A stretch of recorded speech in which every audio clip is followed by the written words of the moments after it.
The French satire magazine Charlie Hebdo is not exactly known for sparing religious feelings or religious leaders. Last week, it published a caricature of Iran's supreme leader Ayatollah Khamenei and caused a storm among Iranians loyal to the regime and diplomats. Now it's being treated by the head of Iran's Revolutionary Guards.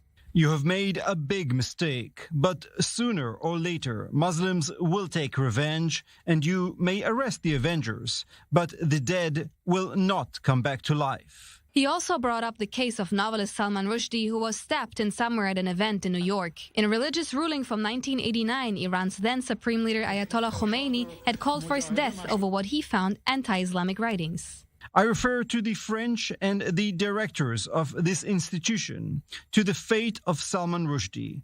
Do not play with Muslims. Salman Rushdie insulted the Quran and the Prophet of Islam 30 years ago and hid in dangerous hiding places.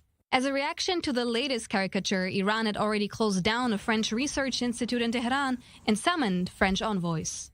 Iran's Lebanese proxy Hezbollah also issued a statement calling upon the French government to take punitive measures against Charlie Hebdo. In 2015, the magazine's offices in Paris were attacked by a gunman who killed 12 people following the publication of caricatures depicting the Prophet Muhammad. The newest edition of Charlie Hebdo again includes ridicules of Khamenei. In the editorial, the magazine reacts to the Iranian criticism, mentioning that its site has already been targeted by a cyber attack. Self-deprecation has never been a strong point among tyrants, even less so among the religious variety.